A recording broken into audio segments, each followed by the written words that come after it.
So, Sean, age is only a number. I just spent one day as the guest host of your radio program and then your TV program. I was exhausted, and I think you have a few decades on me. So even folks who are a little longer in the tooth can still bring a whole lot of energy.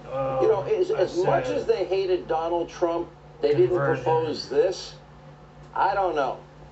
I'm not making any judgment. We'll let the people decide at home. Congressman Gates, Dan Bongino, thank you both. Now let's turn to some news surrounding President Trump, as Jim Acosta says, in exile.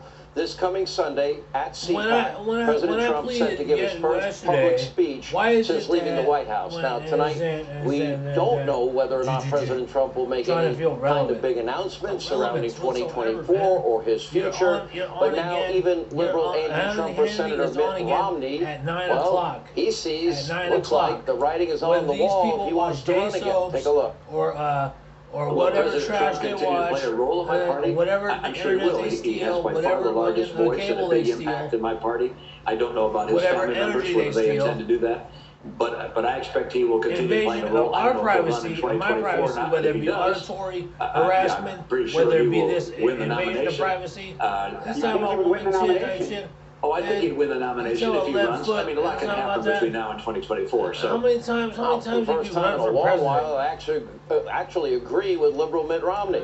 So what can we expect from the weekend speech? Joining us now with more. Former senior advisor to the Trump campaign, whose name is mentioned quite often as a potential Senate candidate from the great state of North Carolina, her home state. Laura Trump is with us. Good to see you, Laura. Thanks for being back. And so, you got it. Thanks for having me. It's so unfair that I start out that way, isn't it? Because I know for a fact there are a lot of top Republican leaders in North Carolina that are not just talking about it, but they're making a lot of outreach. Is it something you leave open for now, without asking a question? Just leave the idea open and fine. President Trump for 40 years. Oh, absolutely. Look, I've taken it very seriously, and I have no decision to announce live here on Sean Hannity tonight, but I'll tell you to stay tuned, because it is certainly something that I would be honored to do, so I am keeping it open, absolutely.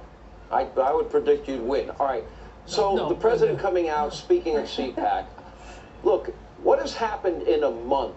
Foreign policy, executive orders, no legislation, amnesty at the borders, straight on down the line, a direct contrast to everything that President Trump did. Now, I would imagine, I think I know the president pretty well, that he will be highlighting, I told you so. This is what you can expect, boss.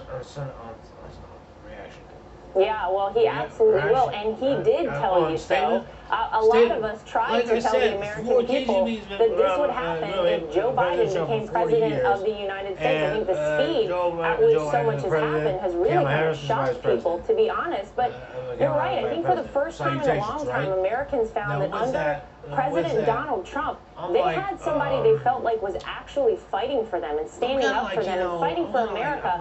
And Joe Biden has made it very clear, not only through his actions, but through what he has said, that it is no longer America first. We know he just told the folks at the G7, America first is out. Well, who wants a president that doesn't put their own country first? It's absolutely ridiculous. But then you see the open border policy. Then you see the fact that he supports a bill to give amnesty to 11 million illegal immigrants, people that are illegal here in our country, wants to give them citizenship. It's really frightening to see, I think, the speed again at which all of this has happened, but you can bet that President Donald Trump is going to talk about it. I'm sure we'll hear about China. I'm sure we'll hear about Iran, the Paris climate deal. You know, so many things that so quickly have turned around and really have been incredibly detrimental to the future of America. So I'm excited to hear from him this weekend. I think it's going to be a great speech. I know he's excited to speak to everybody during CPAC. When you look at the one issue, in the middle of a pandemic, the Biden administration, when they took office, there were 1 million shots going into people's arms every single day. A lot of these Democratic governors screwed that up. Then you look at, what's happening, the position he's taken in the Middle East and around the world, America last. But the callousness of just with the stroke of a pen, getting rid of high-paid career jobs while simultaneously making us dependent on foreign energy sources, to me is the worst thing. But we're now going to have all these illegal immigrants, and we're going to have people out of work for the pandemic, competing with now out of work energy sector workers with very specific skills. Or if you don't fucking, it's so outrageous. Day one, executive order eliminating the Keystone XL pipeline, putting 11,000 Americans out of work on day one for Joe Biden. And don't forget, under Donald Trump, for the first time in history, we were a net energy exporter. We were energy independent, and we actually exported energy. And aside from all the jobs that brought to America, from a national security standpoint, it meant that we weren't reliant on the Middle East, on Russia for anything. We did it all here at home.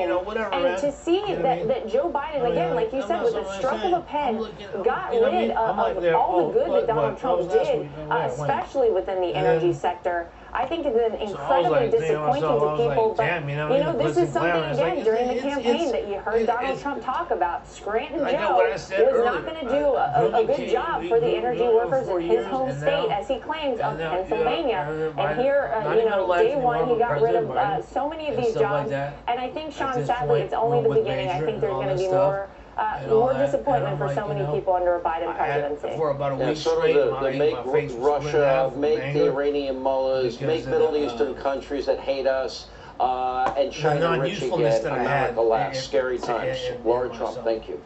Now, last night we first brought you a full report on what the Washington Post is politely now referring to as Biden's brand new migrant